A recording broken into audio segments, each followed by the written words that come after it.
হিজরতের রাতে যখন মক্কার কুরাইশরা রাসূলুল্লাহ সাল্লাল্লাহু আলাইহি ওয়াসাল্লামকে হত্যা করার ষড়যন্ত্র করছিল, তখন আল্লাহ তাআলা তাকে মদিনায় হিজরতের নির্দেশ দিলেন। এই কঠিন মুহূর্তে রাসূলুল্লাহ সাল্লাল্লাহু আলাইহি ওয়াসাল্লাম একমাত্র আবু বকর রাদিয়াল্লাহুকেই তার সঙ্গী হিসেবে বেছে নিলেন। মক্কা থেকে মদিনের পথে তারা সাউর গুহায় ৩ দিন ও ৩ রাত আশ্রয় নিয়েছিলেন। গুহার মুখে পৌঁছানোর পর আবু বকর রাদিয়াল্লাহু প্রথমে গুহার ভেতরে প্রবেশ করলেন। তিনি প্রতিটি ফাটল এবং গর্ত ভালোভাবে পরীক্ষা করে দেখলেন যাতে কোনো বিষাক্ত প্রাণী বা পোকামাকড় রাসূলুল্লাহ সাল্লাল্লাহু আলাইহি ওয়াসাল্লামকে দংশন করতে না পারে। কিছু গর্ত তিনি নিজের চাদর ছিঁড়ে বন্ধ করলেন, কিন্তু একটি গর্ত বাকি থেকে গেল।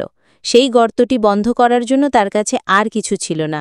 তখন তিনি নিজের পা দিয়ে সেই গর্তটি ঢেকে দিলেন।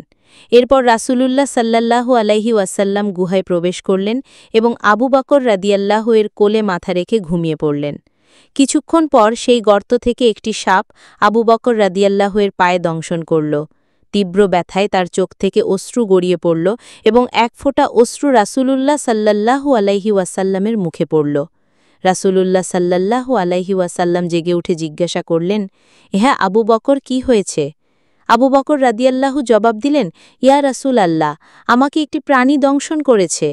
রাসূলুল্লাহ সাল্লাল্লাহু আলাইহি ওয়াসাল্লাম তখন তার ক্ষতস্থানে নিজের পবিত্র মুখের লালা লাগিয়ে দিলেন এবং সঙ্গে সঙ্গে ব্যথা দূর হয়ে গেল। এই ঘটনাটি আবু বকর রাদিয়াল্লাহু এর অসাধারণ বিশ্বস্ততা, আত্মত্যাগ এবং রাসূলুল্লাহ সাল্লাল্লাহু আলাইহি ওয়াসাল্লামের প্রতি তার গভীর ভালোবাসার এক উজ্জ্বল দৃষ্টান্ত।